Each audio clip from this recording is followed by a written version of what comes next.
Kami sudah berdoa. Amin. Oke, silakan dulu.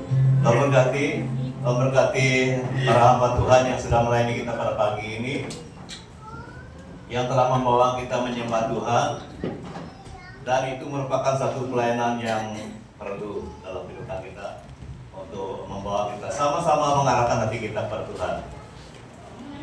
Jadi kita akan beralih kepada perjamuan suci sebagai satu acara di mana kita ingat siapa Tuhan kita dan siapa juru selamat kita. Oleh itu kita seperti biasa sediakan hati kita untuk terlibat dalam perjamuan. Hari ini kita melihat dari firman Tuhan yang saya sediakan dari Markus 14. Kita sama-sama melihat dari Markus 14.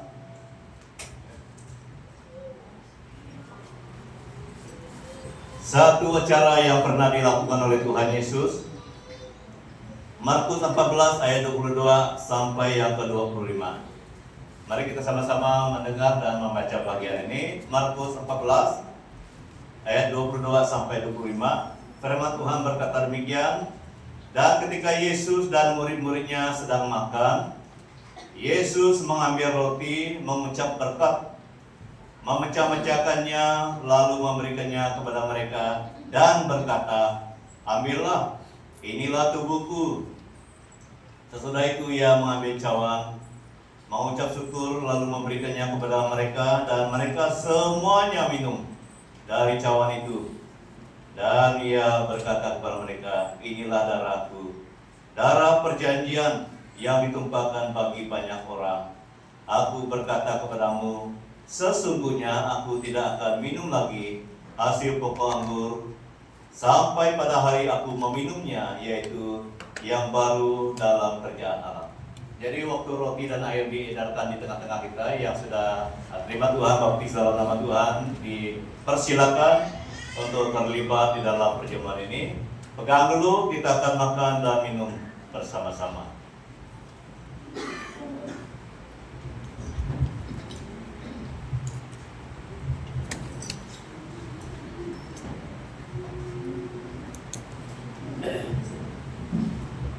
Ini merupakan satu acara di mana kita ingat siapa Tuhan dan juru selamat kita.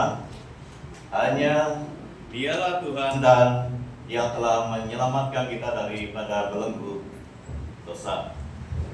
Setiap hari kita sepatutnya bersyukur karena kita sudah mempunyai Tuhan dan juru selamat. Walaupun kita sendiri belum dilahirkan, tetapi Dia sudah menyediakan itu. Itu tanda Tuhan kita luar biasa. Apa yang ditamankan apa Tuhan Yesus umat kain menitap 2000 lalu usipian telok menoribu umat Tuhan Yesus sudah mati untuk kita. Jadi luar biasa kasih Tuhan, luar biasa kebaikan Tuhan dalam kehidupan kita. Sebelum kita dilahirkan Dia sudah menyediakan jalan, Dia sudah menyatakan kasih-Nya. Kalau kita bandingkan apa yang kita dapat lakukan, tidak dapat kita persamakan apa yang pernah Yesus lakukan 2000 tahun yang sudah berlalu. Jadi itu sebabnya kita tidak bosan menyembah Dia, tidak pernah bosan belajar firman-Nya dan berbakti ini di rumah Tuhan, menyembah Tuhan. Tidak pernah ada rasa bosan karena kita tahu Dia sangat mengasihi kita. Dia sangat mengasihi kita. Itulah kita sama-sama memberitakan berita kasih Tuhan melalui hidup kita. Karena Tuhan mengasihi kita semua. Tidak ada yang terkecuali. Tuhan tidak pilih kasih. Tuhan mengasihi kita semua. Walaupun ada di antara keluarga kita yang belum percaya, tapi Dia tetap mengasihi. Dia akan terus mencari jalan. Roh Kudus-Nya selalu berinisiatif untuk menegur, membangun alih-alih keluarga kita, sahabat-sahabat kita yang belum percaya. Dan itulah sebabnya kita doakan bagi banyak orang, kita doakan bagi bangsa-bangsa, kita doakan bagi siapa saja, karena ada satu pribadi yang boleh bekerja dalam hati manusia itu adalah kuasa Roh Kudus. Kita terbatas, pendeta-pendeta terbatas, pasta-pasta terbatas, tetapi Roh Kudus tidak pernah terbatas. Amin. Itulah yang kita handalkan. Kita doakan Tuhan bekerja dalam hatinya supaya dia mengenal kasih-Mu. Bekerja dalam hatinya Tuhan supaya dia mengenal akan kebaikan. Jadi kita yang sudah tahu itu kita harus doa, kita harus memberitakan tentang kasih Tuhan melalui seluruh kehidupan kita. 22, dan ketika Yesus dan murid-muridnya sedang makan, Yesus mengambil roti, mengucap berkat, memecah-mecahkannya, lalu memberikannya kepada mereka, dan berkata, ambillah, inilah tubuhku. Roti itu adalah lambang kepada tubuh Tuhan Yesus. Jadi kita harus ambil roti itu dan kita ingat dia pernah mati untuk kita. Itu artinya roti itu. Sesudah itu ia mengambil cawan, mengucap syukur, lalu memberikannya kepada mereka, dan mereka semuanya minum dari cawan itu. Dan ia berkata kepada mereka, inilah darahku, darah perjanjian yang sudah dijanjikan. Itu bukan kebetulan. Yesus menderita, Yesus rela darahnya tercurahkan, adalah perjanjian. Sudah dijanjikan. Sebelum dia datang, memang dia tahu dia akan mati. Dia tahu dia akan mengorbankan banyak tumpahan darah. Dia tahu semuanya.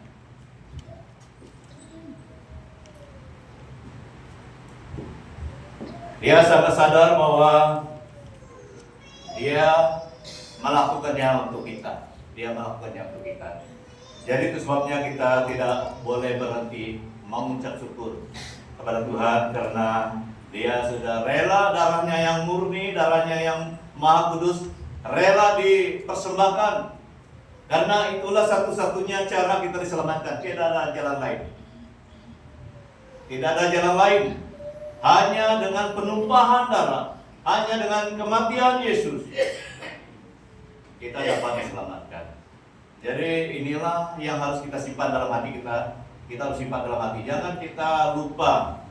Jangan kita lupa apa yang pernah Yesus lakukan. Dia yang tidak bersalah, dia yang tidak berdosa menggantikan kita. Itu artinya penebusan. Dia tebus kita. Dia tebus kita. Ada satu istilah dalam bahasa Dayak.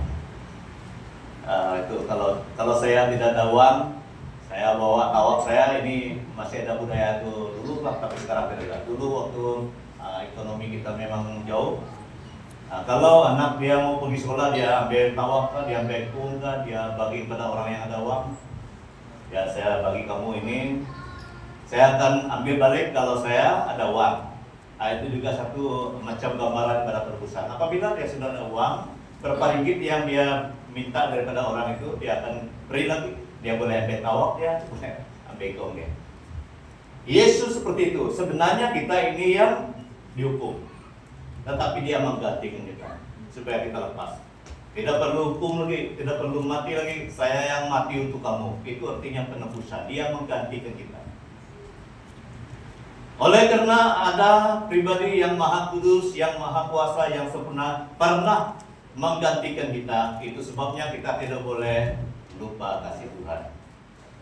Itu satu peristiwa yang perlu kita simpan dalam hati, supaya kita tidak akan menyangkal Tuhan, tidak akan mengkhianati Tuhan, tidak akan bertentangan dengan firman Tuhan. Kita akan setia kepada Tuhan sampai mati. Setia sampai mati. Setialah. Sebenarnya lagu itu macam senang saja teknik, ya. Tapi kalau kita mau mengikuti dia, bukan senang juga. Tapi dengan pimpinan Roh Kudus, ini yang membuat kita dapat melakukan itu. Dengan adanya penyertaan Roh Kudus, kita dapat setia sampai mati. Setia sampai mati. Kalau menurut keinginan kita, kemampuan kita tidak dapat. Tetapi puji Tuhan, Roh Kudus ada bersama kita. Amin. Roh Kudus itulah yang dapat membuat kita setia, yang membuat kita dapat ikut firman Tuhan, karena dialah pribadi Tuhan yang sudah diutus memeteraikan kita karena kita percaya. Ini satu peristiwa yang perlu kita ingat. Apabila setiap orang percaya, Efesus 1 ayat 13, Roh Tuhan diberikan, menandakan kita sudah percaya, menandakan kita adalah milik Tuhan. Itulah yang membuat kita boleh melakukan firman, karena ada Roh Tuhan. Roh kita lain, Roh Tuhan datang. Roh kita memang ada sesudah kita lahir, memang kita ada roh. Semua kita ada roh. Tetapi apabila kita percaya, Roh Tuhan datang lagi. Itu roh yang kudus, roh yang tidak sama dengan roh kita.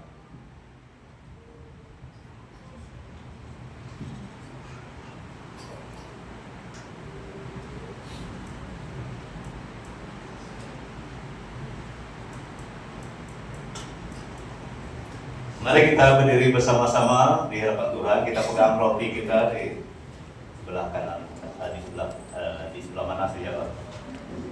Kita pegang roti kita, dan kita ingat peristiwa yang pernah terjadi bersama Yesus bersama dengan murid-muridnya. Ini detik pertama dia mengadakan perjamuan. Kita ingatkan itu.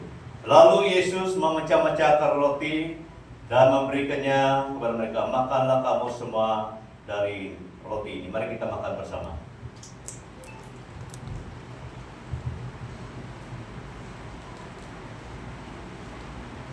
Lalu ia memberikan mereka cawan. Minumlah kamu semua dari cawan ini, karena ini adalah darah perjanjian. Mari kita minum bersama.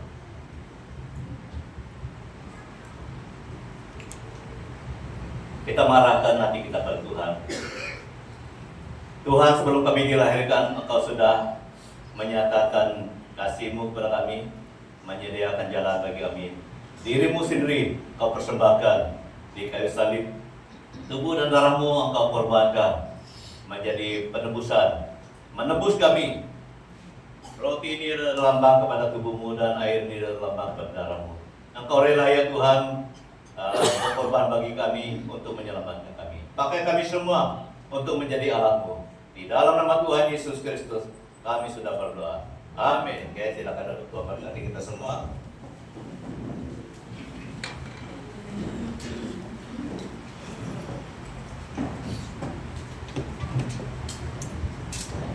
Kita senantiasa bersyukur, berterima kasih kepada Tuhan,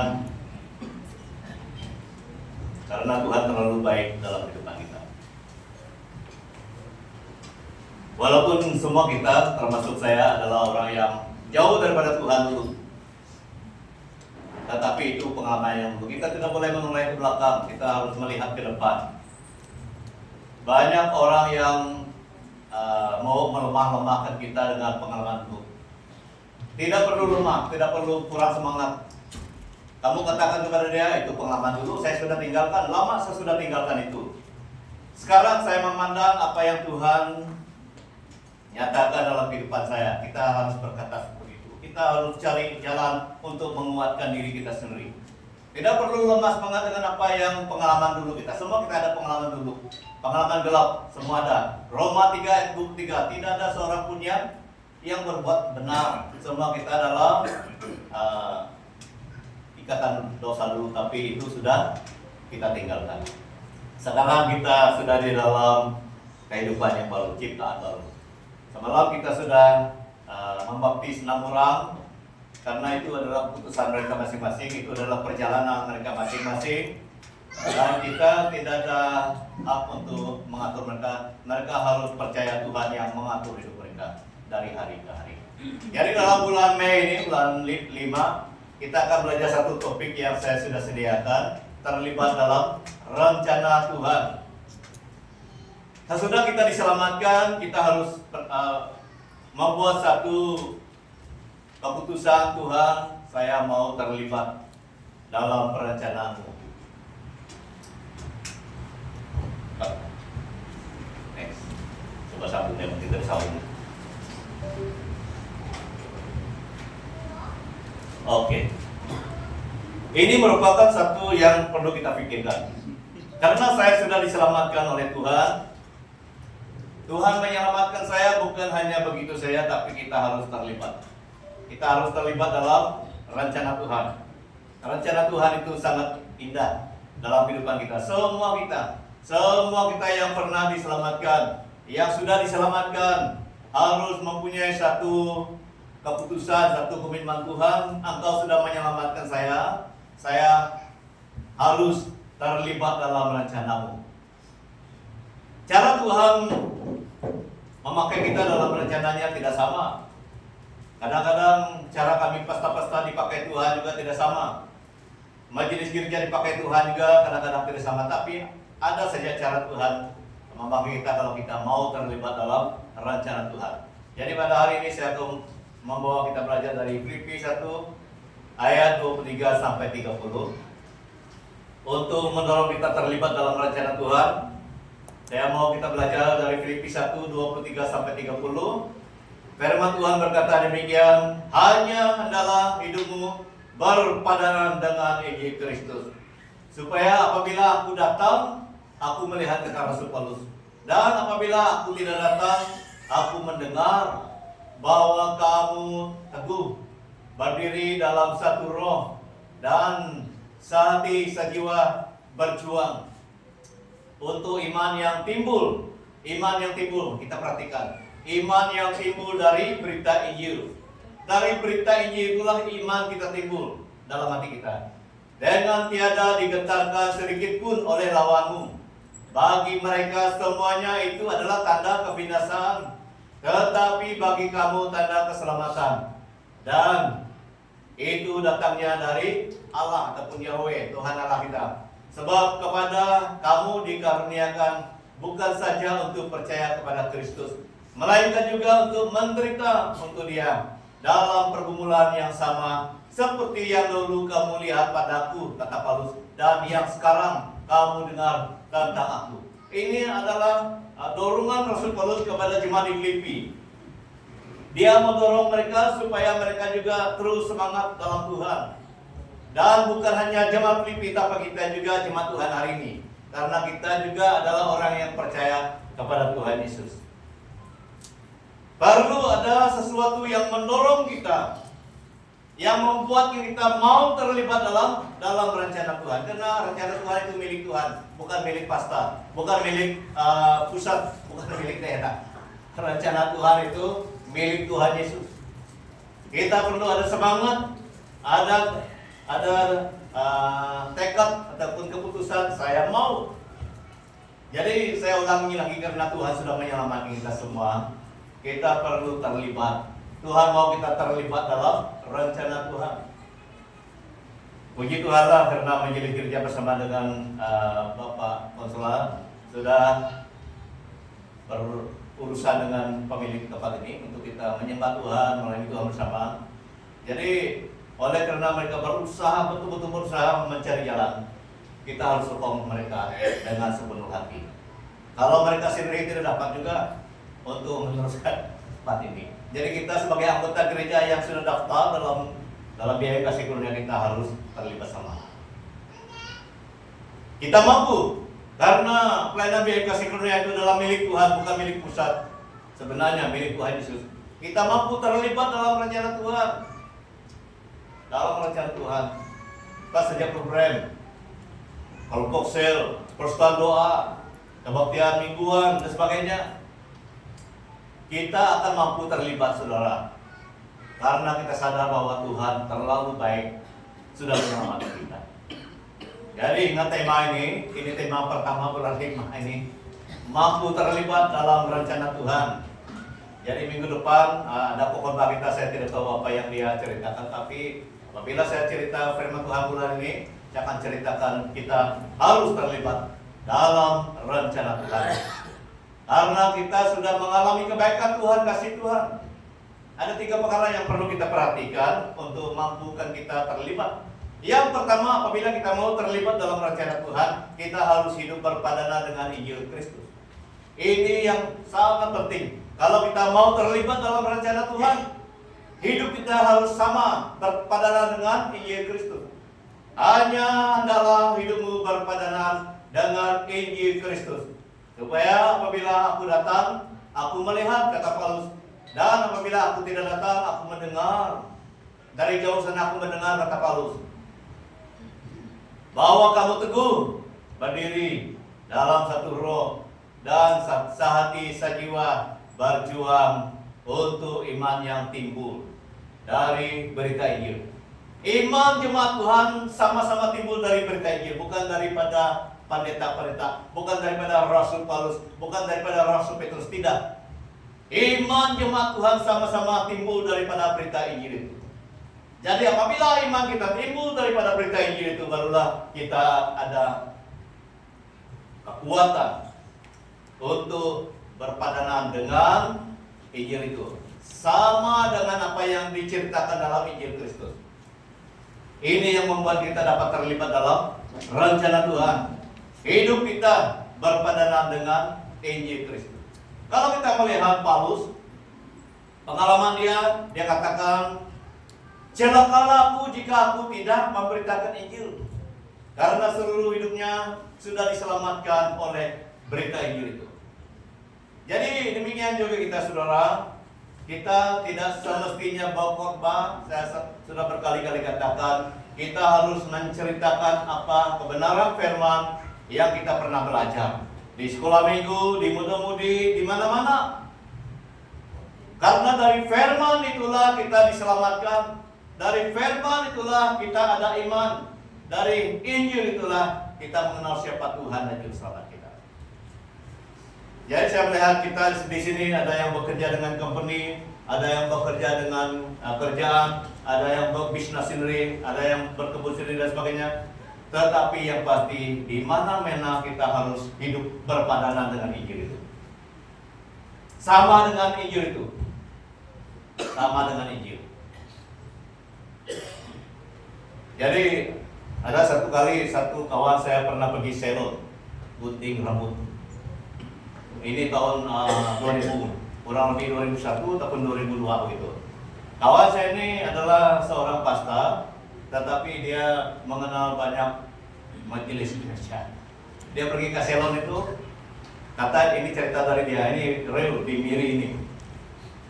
Waktu itu kami melayani di Barong, dia datang ke Miri. Dia pun pergi gunting rambut dia di salon itu. Tiba-tiba dia melihat seorang dekon yang dia kenal. Dekan ini pun sudah menggunting rambutnya, tapi di tangan dekan ini, majelis gereja ini, dia minum bir yang tidak sepatutnya diminum oleh seorang hamba Tuhan waktu itu. Kalau sembunyi-sembunyi mungkin agak bagus sedikit, tapi itu di tempat yang awal. Jadi pasta ini simpan dalam hatinya, kenapa orang yang melayani Tuhan tidak hidup seperti yang diceritakan dalam Injil Tuhan. Bukan itu saja yang kita jaga, tapi dari hal-hal yang lain juga. Dari hal-hal yang lain juga, saudara. Hidup kita sebagai orang yang percaya, yang mau terlibat dalam rencana Tuhan, itu adalah usaha kita perlu hidup sesuai dengan firman Tuhan. Di kawasan kampung saya, sebab saya ini sudah lama di Barong dulu, sebelum datang Miri. Waktu cerita tentang tanah, sebanyak tanah itu, banyak orang Kristen bergaduh. Sengaja memindahkan batasan tanah itu. Jadi di mana rasa takut kepada Tuhan pada waktu berbicara tentang hal itu, saudara. Hidup kita harus berpadanan dengan Injil. Kalau kita adalah orang yang sungguh-sungguh menghormati Tuhan, kita tidak akan terlibat dalam hal-hal yang seperti itu. Karena dia terlalu mencintai dunia ini, sehingga dia tidak peduli itu bagian dia ambil saja. Dia mau ambil saja. Jadi saudara, kalau kita melihat seluruh kehidupan kita, apakah seluruh kehidupan kita itu sama dengan Injil Tuhan? Sama dengan Injil Tuhan.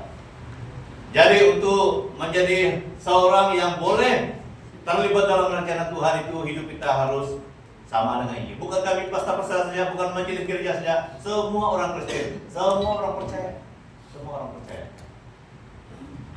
Dan mau kita selidiki diri kita di hadapan Tuhan, apakah selama ini hidup kita, baik kamu yang bekerja sendiri, yang bekerja company, yang bekerja dengan kerjaan, apakah selama ini kita benar-benar hidup sesuai dengan Injil Tuhan? Tuhan mau kita seperti itu. Yang kedua, ini merupakan yang perlu kita miliki. Apabila kita hidup berpadanan dengan Injil itu, kita teguh berdiri di dalam iman pada Injil. Teguh berdiri dalam iman pada Injil. Kalau kita melihat kehidupan Paulus dengan Petrus dengan Silas. Paulus dengan Silas, saya sudah tulis sana. Paulus dengan Silas, waktu mereka dua ditangkap oleh karena pemimpin Yahudi iri hati pada keduanya karena keduanya memberitakan tentang Yesus. Mereka tangkap pemimpin, suruh pegawai-pegawai penjara tangkap mereka, masuk dalam penjara waktu itu karena Paulus dan Silas memberitakan tentang Yesus. Tetapi keadaan itu tidak melemahkan semangat Paulus dan Silas, saudara. Jadi penderitaan itu, pengalaman itu kita bawa kepada hidup kita hari ini. Kita anggaplah kita seperti Paulus dan Silas, berhadapan dengan cabaran, tekanan hidup seperti itu. Apakah kita masih mampu berdoa? Apakah kita masih mampu memuji Tuhan? Kadang-kadang di tempat kamu bekerja, mungkin ada perselisihan di antara kamu dengan bos kamu kah, ataupun dengan rekan-rekan sekerja. Kadang-kadang itu yang menekan kamu. Tetapi apabila kita benar-benar teguh, ini yang kedua itu, teguh berdiri pada Injil. Kita selalu ingat Tuhan melalui Injil itu. Tuhan, tolong saya sedang berhadapan dengan perkara ini. Saya selalu berdoa seperti itu. Karena menjadi hamba Tuhan itu tidak semudah yang kita pikirkan. Tidak mudah. Coba kamu try jadi pastor dulu. Coba try dulu. Jadi saya sudah lama dalam bagian ini. Tidak mudah juga. Tetapi yang buat kita tahan sampai hari ini adalah karena kita tetap berpegang pada Injil itu. Karena apabila setiap orang yang berpegang pada Injil itu, Roh Kudus tolong kita, saudara. Roh Kudus tolong kita. Itu yang saya lihatlah, saya alami, Roh Kudus tolong. Gambaran kepada masalah yang pernah dihadapi oleh Paulus dan Silas itu adalah gambaran kepada masalah tantangan yang kita hadapi hari ini, saudara. Dan kita harus tiru apa yang mereka pegang pada waktu itu. Yang mereka pegang pada waktu itu adalah iman kepada Tuhan Yesus yang mereka kenal melalui firman. Iman rugi mungkin telok sang peturungan dahin kuri-kurina pesat kuri-kurina angkat. Sebab yang dihadapi oleh Paulus dan Silas itu adalah gambaran kepada semua masalah, semua tekanan, semua hal-hal yang menyusahkan kita.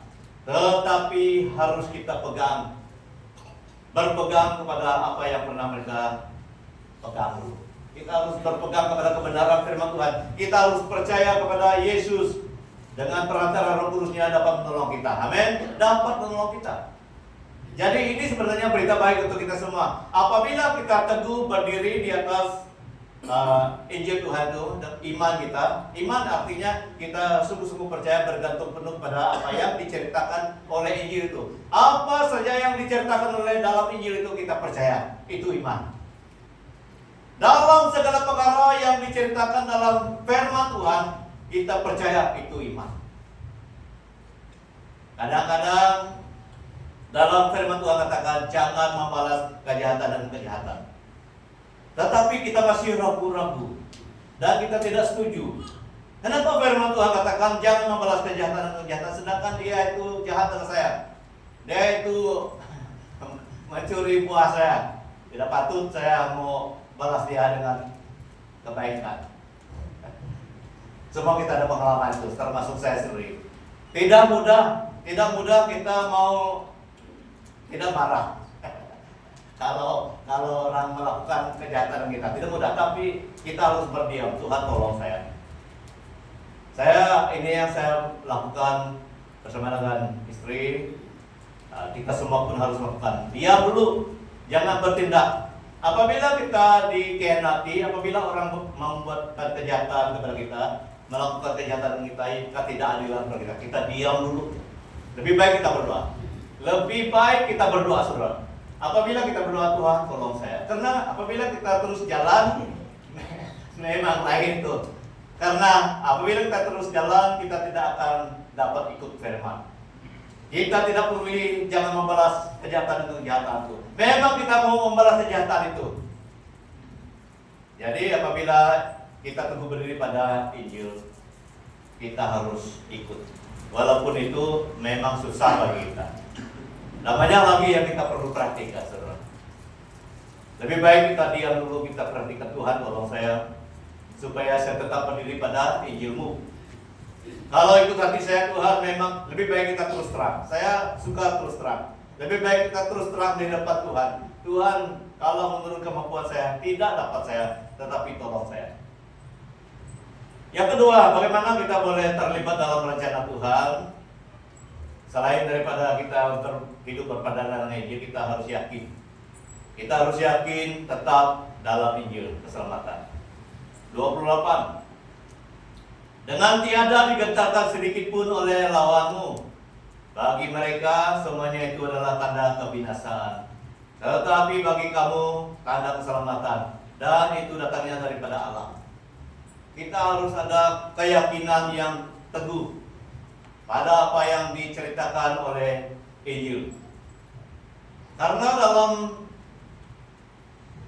kalau kita melihat 1 Korintus 1 ayat 18 itu, pemberitaan salib itu merupakan sesuatu yang membawa kebinasaan, yang tidak baik, yang tidak perlu disokong. Itu adalah bagi orang yang tidak percaya. Tetapi bagi kita yang percaya, berita tentang salib itu adalah kekuatan daripada Tuhan Allah. Jadi Bapak Ibu saudara-saudari, untuk mengalami kekuatan daripada Tuhan, kita yakin dan tetap dalam Injil keselamatan. Karena berita Injil yang kita terima, yang kita kenal dalam Alkitab itu adalah sesuatu yang daripada Tuhan, yang membawa kemenangan, yang membawa kekuatan dan pengharapan. Tapi bagi mereka yang tidak percaya, itu adalah tanda kebinasaan, tanda yang tidak baik ataupun yang tidak patut disetujui. Berita tentang salib itu tidak patut diterima karena itu tidak masuk akal. Kalau dia Tuhan, dia tidak akan mati. Sejak dia disalibkan sudah ada komen-komen orang menyatakan bahwa itu adalah sesuatu yang bodoh. Kalau dia Tuhan, dia tidak akan mati. Itu pandangan orang pada waktu dia mati. Sampai sekarang. Tetapi apa yang dipandang oleh manusia yang menyatakan itu adalah kebodohan, tapi itu adalah cara Tuhan untuk menyatakan kasih-Nya. Yang kedua itu merupakan satu yang perlu kita terima, yakin, dan tetap percaya pada Injil Kristus, karena kita tahu bahwa Injil itu adalah menceritakan tentang kenapa dia disalibkan. Kalau kamu membaca 1 Korintus 1 ayat 18, karena berita salib itu adalah kekuatan daripada. Kenapa dia kekuatan? Karena melalui salib itulah manusia boleh dibebaskan. Melalui karya salib itulah manusia ada pengharapan. Kita harus yakin dan percaya pada keselamatan. Kalau saya ingat pengalaman hidup pribadi, saya sendiri kalau dibandingkan, kalau tidak ada karya salib, kalau tidak ada pengorbanan Yesus, arah hidup kita manusia ini tidak ada tentu arahnya, tidak ada pengharapannya. Tetapi oleh karena sebelum kita dilahirkan, dia sudah melakukan karya salib itu di Golgota, sehingga kita ada peluang, sehingga kita ada keselamatan, pengharapan. Itu adalah kekuatan Tuhan Allah. Kalau kita melihat peristiwa salib itu, waktu Yesus mati, tirai di bait Allah itu terbelah dua. Ini yang perlu kita ingat. Apa artinya tirai di bait Allah itu terbelah dua? Kita tidak perlu diwakili oleh manusia lain seperti imam besar. Kita akan langsung bertemu dengan Tuhan, dapat bertemu dengan Tuhan secara langsung. Karena Yesuslah yang telah memberi peluang, yang membuka jalan. Itu artinya tirai di bait Allah itu terbelah dua. Sebelum itu, yang mewakili umat Tuhan hanya satu orang, imam besar. Tetapi apabila tirai terbelah dua oleh karena Yesus sudah mati, itu menandakan bahwa kita mendapat peluang yang besar untuk bertemu dengan Tuhan. Sampai hari ini, itu sebabnya kita bersyukur. Yang terakhir, untuk memastikan, membolehkan kita terlibat dalam pelayanan Tuhan, itu kita harus percaya dan menderita. Ini package, ini yang selalu dihindarkan oleh orang Kristen. Saya harap tidak ada yang menghindarkan ini. Kita bukan hanya percaya tapi menderita juga. Ini bukan kata kami pasta-pasta, ini bukan kata manusia, tetapi ini kata dari firman Tuhan. Jangan mengelakkan diri dari dua perkara ini, saudara. Karena dua perkara ini satu package, two in one. Saya mau perlahan di tempat ini karena ini penting. Karena ini yang mau dijauhkan oleh beberapa orang. Kita yang ada dalam rumah Tuhan pada hari ini jangan menjauhkan dua perkara ini. 29. Sebab kepada kamu dikaruniakan bukan saja untuk percaya kepada Kristus, melainkan juga untuk menderita untuk Dia. Dalam pergumulan yang sama seperti yang dahulu kamu lihat padaku, kata Paulus, dan yang sekarang kamu dengar tentang aku. Bapak Ibu saudara-saudari, dua perkara yang perlu kita lakukan, yang perlu kita terlibat sama adalah percaya. Memang semua kita sudah percaya, tetapi ada satu lagi yang perlu, satu package dengan percaya itu, menderita untuk Dia. Percaya memang semua kita sudah percaya, saudara. Kita dikaruniakan untuk percaya dan kita sudah percaya. Puji Tuhan. Tetapi dalam kepercayaan kita perlu dengar dan ingat apa yang dikatakan oleh Yesus. Yesus katakan, setiap orang yang mengikut aku, kata Yesus, kalau kamu catat Lukas 9 ayat 23 itu, setiap orang yang mau ikut aku, kata Yesus, harus menyangkal diri pikul salib setiap hari lagi. Kalau Lukas tulis dia katakan setiap hari pikul salib dan ikut Yesus. Apa artinya menyangkal diri? Menyangkal diri artinya tidak mementingkan diri sendiri, tapi kita hidup bagi Tuhan dan sesamanya kita manusia. Ingat kata Yesus. Yesus katakan hukum yang pertama, yang terutama itu adalah kasihilah Tuhan Allahmu dengan segenap hatimu dan kasihilah sesamamu manusia seperti dirimu sendiri. Itu adalah satu penjelasan tentang menyangkal diri, saudara. Satu penjelasan yang menyatakan menyangkal diri itu adalah kita harus mengasihi Tuhan Allah dan mengasihi sesamanya kita manusia seperti kita mengasihi diri kita sendiri. Amin. Itu adalah prinsip menyangkal diri, saudara. Kita kasihi Tuhan Allah, kita kasihi sesamanya kita manusia seperti kita mengasihi diri kita sendiri. Memang kita mengasihi diri kita sendiri, tetapi jangan lupa mengasihi yang lain juga, saudara. Ini adalah penjelasan yang cukup baik untuk menyangkal diri itu. Menyangkal diri. Kalau kita semua mau ikut Yesus, Yesus katakan menyangkal diri dulu. Arti menyangkal diri adalah kasihilah Tuhan Allahmu dengan segenap hati dan kasihilah sesamanya kita manusia. Jangan memperjahatkan di antara kita. Memang ada masalah, kita selesaikan dengan baik. Memang ada hal-hal yang tidak jelas, kita selesaikan dengan baik. Ada pentua, ada 1 dan 2, kita ada penasihat, kita selesaikan dengan baik. Jangan kita heboh-hebohkan yang jahat yang mau merusakkan hubungan kita. Amin. Karena kita harus menyangkal diri. Menyangkal diri dengan baik-baik. Menyangkal diri adalah kita kasihi Tuhan Allah dan kasihilah sesamanya kita manusia seperti kita mengasihi diri kita sendiri. Itu menyangkal. Yang kedua, kalau kita betul-betul ikut Yesus, kita pikul salib. Bukan pikul kayu. Kalau pikul kayu setiap hari itu pun saya pun tidak tahan.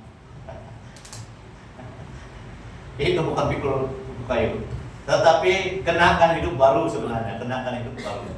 Karena salib itu adalah lambang kepada pengorbanan Yesus. Dari pengorbanan Yesus itu kita menjadi ciptaan baru. Ku ciptaan baru, manusia baru, yang lama telah lalu, dilahir baru. Kita pikul salib itu artinya kita mengenakan ciptaan baru. Yang lama sudah berlalu, sesungguhnya yang baru sudah datang. Semua kita di sini rata-ratanya sudah dibaptis dalam Tuhan. Kenakan itu, jangan kita tinggalkan hidup baru itu, saudara. Itu pikul salib, bukan pikul kayu, saudara. Tapi kenakan hidup baru. yang Tuhan sudah berikan. Kita harus berkorban, kita harus nyatakan kasih Tuhan seperti Tuhan sudah menyatakan kasih-Nya kepada kita. Setiap hari, kata Lukas, setiap hari. Bukan hari Minggu saja, saudara. Kita membuktikan bahwa kita ciptaan baru, anak Tuhan, hamba Tuhan. Kita semua adalah hamba Tuhan, bukan pastasnya. Kita semua adalah hamba Tuhan. Hamba Tuhan artinya melayani Tuhan, menyatakan kasih Tuhan, menyatakan kebaikan Tuhan. Semua kita hamba Tuhan. Semua kita. Kalau kita belajar betul-betul firman Tuhan, itu bukan pasta, bukan reverend saja yang hamba Tuhan. Semua kita. Karena kita bersaksi bagi Tuhan. Bersaksi terus sampai Tuhan datang. Kita adalah hamba Tuhan. Kita harus pikul salib. Kita jangan lupa ciptaan baru. Itu pikul salib yang buat kita jelas mengerti apa artinya pikul salib. Kita mengenakan hidup baru. Kita mengenakan satu kop yang baru. Karena kita semua sudah diciptakan. Dan yang ketiga itu ikut Yesus. Ikut Yesus, ikut firman-Nya. Jadi apabila kita benar-benar orang yang percaya itu harus ikut tiga perkara ini. Menyangkal diri, pikul salib, dan ikut Yesus. Karena itu adalah tanda-tanda orang yang percaya. Tanda-tanda orang yang percaya adalah menyangkal diri, pikul salib, dan ikut Yesus. Yang kedua, yang perlu kita samakan ataupun gabungkan dengan percaya itu. Paulus katakan hamba Tuhan seperti dia saya ulang lagi dalam ini penjelasan yang kedua itu. Yang dia katakan, sebab kamu dikaruniakan bukan saja percaya kepada Kristus, melainkan juga menderita. 30 itu adalah penjelasan tentang perkara yang kedua yang saya ceritakan. Dalam pergumulan yang sama seperti yang dahulu kamu lihat padaku, dan kamu sekarang kamu dengar padaku. Jadi Paulus bukan hanya memberitakan, tapi dia benar-benar menderita. Dia benar-benar menderita untuk Tuhan. Jadi PKS ini harus senantiasa berjalan sama-sama, percaya dan menderita bagi Tuhan. Itulah saya katakan hamba Tuhan. Semua kita hamba Tuhan, perlu percaya dan menderita bagi Kristus. Tidak boleh dipisahkan, tidak boleh terpisah. Itu sebabnya kita selalu terlibat dalam semua program gereja, persembahan dan sebagainya. Jadi saudara, yang kita belajar hari ini, kita perlu terlibat. Kita akan mampu terlibat dalam rencana Tuhan karena kita hidup berpadana dengan Injil Kristus. Karena kita yakin dan tetap dalam Injil keselamatan itu. Karena kita percaya dan menderita. Jangan kita pisahkan menderita itu. Kadang-kadang kalau kita memberi itu pada mulanya kita percaya itu agak berat. Tetapi apabila kita sudah biasa, itu satu hal yang memberi kita kelegaan karena kita merasa kita terlibat. Kita terlibat dalam pelayanan Tuhan. Kita terlibat dalam apa yang Tuhan kerjakan melalui gerejanya BMKC Karunia. Jadi itu sebabnya kita harus percaya dan menderita untuk Kristus. Mari kita berdoa. Tuhan Yesus, terima kasih karena firman-Mu mengajar kami supaya kami semua terlibat dalam rencana-Mu Tuhan. Karena selagi kami masih hidup, selagi itu kami perlu terlibat dalam pekerjaan pelayanan Tuhan. Berkati kami semua, walaupun hamba-Mu terbatas untuk menyatakan semuanya, tetapi biarlah kiranya karya Kudus Tuhan terus melengkapi, menyempurnakan message ini, agar kami semua sungguh-sungguh mengerti firman-Mu dan mau melakukan firman-Mu Tuhan selagi kami masih hidup. Terima kasih Bapa, terima kasih. Dalam nama Tuhan Yesus Kristus kami sudah berdoa. Amin. Jadi masa sekarang saya berikan kepada berita sidang dan doa untuk Tuhan memberkati.